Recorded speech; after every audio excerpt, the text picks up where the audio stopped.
Bom dia, meu nome é Gabriel Dorini, né? E eu vou apresentar o trabalho intitulado Climatic Drivers of Body Size and Species Richness of Spiders Along the Atlantic Forest.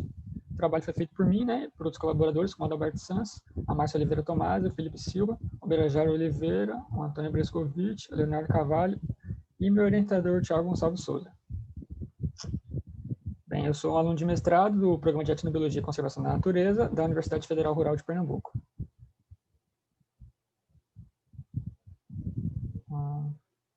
Acho que não sei se está passando o slide. Passou, desculpa perguntar, passou o slide? Não, ainda estamos no primeiro. Né? Não está passando aqui para mim. Acho que não está passando o slide aqui para mim. Tenta alternar para a janela do PowerPoint. Deve ser que ele está na janela do Zoom. Acho que agora foi, né? Sim. Muito obrigado, Ivan. Então, primeiramente, para falar da macroecologia, né, eu trouxe alguns pesquisadores muito importantes da área, não só da macroecologia, como da biogeografia e outras áreas da ecologia. E a gente pode, assim, esses são alguns pesquisadores que me influenciaram, né? Só que gostaria de falar de um ponto importante, que a gente pode identificar alguns padrões, né? Infelizmente, poucos pesquisadores são aqui da América do Sul, né? Eles existem, mas são poucos, a maioria do hemisfério norte, né? Da Europa e dos Estados Unidos e outros países do hemisfério norte. Destaco aqui alguns pesquisadores brasileiros, chilenos, enfim, aqui da América do Sul. Então, a gente tem uma predominância, vocês podem perceber, de homens, poucas mulheres, né? E, como foi até falado no simpósio ontem, é algo que a gente precisa debater, se preocupar, né?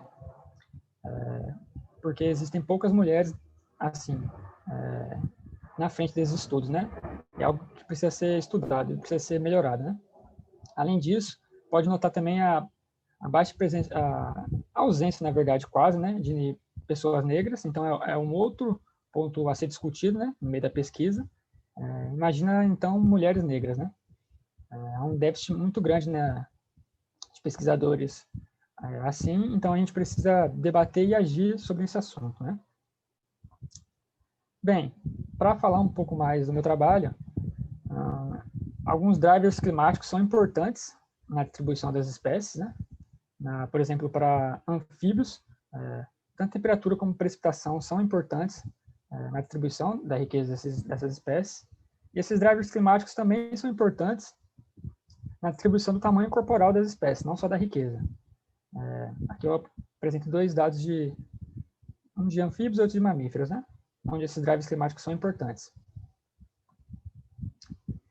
E há muito tempo já é sabido, né, desde a regra de Bergman, que, por exemplo, para alguns animais, o tamanho corporal dessas espécies vai aumentar dos trópicos em direção aos polos. Ou seja, nos trópicos, as espécies tendem a ser menores em relação às espécies que se encontram nos polos.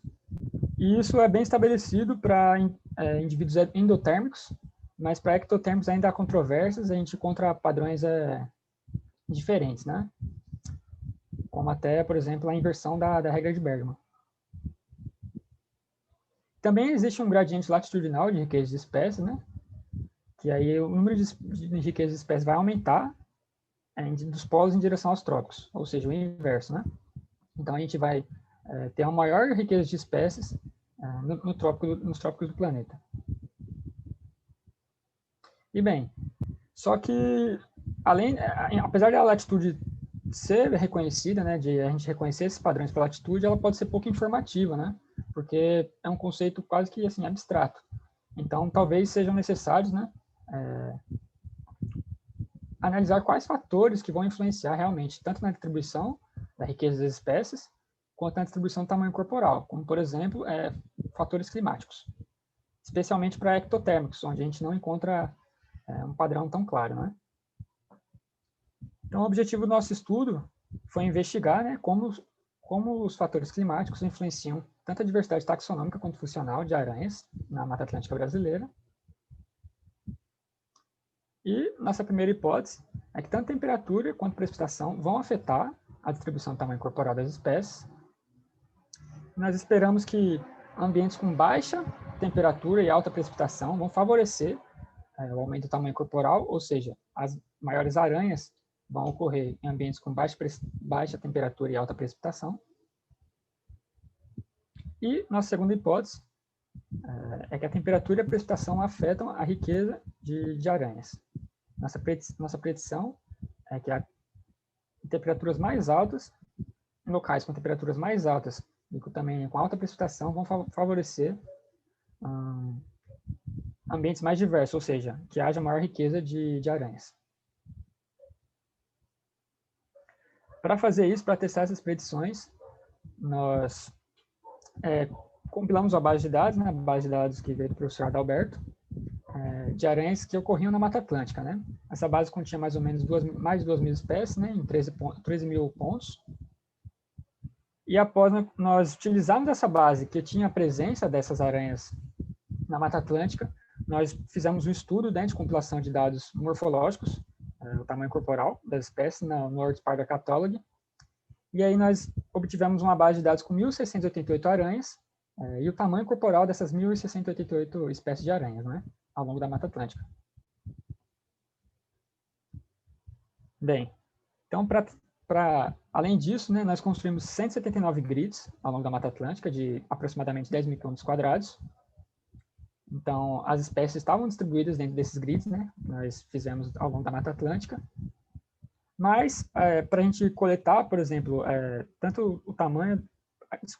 para a gente coletar os dados climáticos que nós gostaríamos de testar, né, nossas hipóteses, nós restringimos essa distribuição a um ponto único do grid, um ponto médio.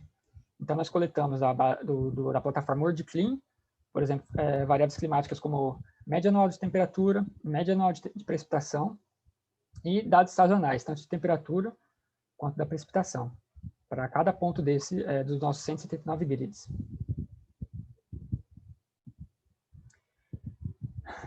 E aí, nós calculamos, né, o tamanho corporal médio e a riqueza de espécies para cada grid. E nós utilizamos modelos múltiplos de regressão linear e modelos mínimos de quadrados generalizados, né, que consideravam a relação autocorrelação espacial dos dados, para testar se a precipitação e a temperatura afetavam tanto o tamanho corporal quanto a riqueza das aranhas. Nós utilizamos também o critério de Akaike para selecionar o melhor modelo. Então, nossos resultados mais gerais é que nós encontramos para nossas 1.688 espécies de aranhas, 58 famílias, né, elas estavam distribuídas em 58 famílias, 488 gêneros, e a família mais abundante, ou seja, aquela que, mais abundante não, a mais diversa, foi a Araneide, com 360 espécies. Outro dado mais geral é que a família Theraphosid foi aquela que apresentou maior variação no tamanho corporal, não é? Então, ela variou foi a família que mais variou em relação ao tamanho corporal médio dentro das quadrículas. E bem, para todas as aranhas, nós tivemos uma variação do tamanho corporal médio dentro de cada grid, desde 1,48 a 68,5 milímetros. Vocês podem ver aqui no mapa. Está transformado em log, mas as áreas mais claras, tendendo ao amarelo, né, e com as quadrículas maiores, foram onde tinham espécies maiores. E o tamanho corporal teve uma relação positiva e significativa com a média anual de temperatura, e também teve uma relação positiva com a sazonalidade da temperatura. Já para a riqueza de espécies, nós tivemos uma variação em cada quadrícula, desde 1 a 321 espécies por quadrícula, e a riqueza de espécies teve uma relação negativa com a média anual de temperatura e com a sazonalidade da temperatura. Entretanto, teve uma relação positiva com a precipitação anual. Ou seja, vocês podem ver aqui também da mesma forma, né, que as quadrículas mais claras e com maior tamanho é onde haviam mais espécies. Bem, algumas conclusões gerais é que as maiores aranhas parecem estar, né, em locais mais quentes e com uma grande variação de temperatura. E uma das hipóteses que pode explicar isso é a hipótese de conservação, da taxa de metabolismo, descrita no trabalho de Musso, em 1997, onde tem locais com temperaturas mais altas, os indivíduos ectotérmicos, né, vão apresentar maiores taxas metabólicas e ter um maior tamanho corporal maior, favorecendo o tamanho corporal, né, isso. E outra conclusão que a gente teve, né, é que essa relação negativa da temperatura com a riqueza sugere uma alta sensibilidade das aranhas em ambientes mais quentes, né. Aqui são algumas referências que eu utilizei na apresentação. Meus agradecimentos, né, à universidade que eu estudo, que é a UFRPE, ao laboratório que eu faço parte, né, que possui o coordenador Thiago Gonçalves Souza, e todos os meus amigos que ajudaram não só na compilação de dados, quanto no desenvolvimento do trabalho, né, aos órgãos fomentadores que forneceram minhas bolsas durante esse período, e ao Congresso também por possibilitar a apresentação desse trabalho e todo o debate que a gente vem tendo ao longo da semana, com discussões muito interessantes. Muito obrigado.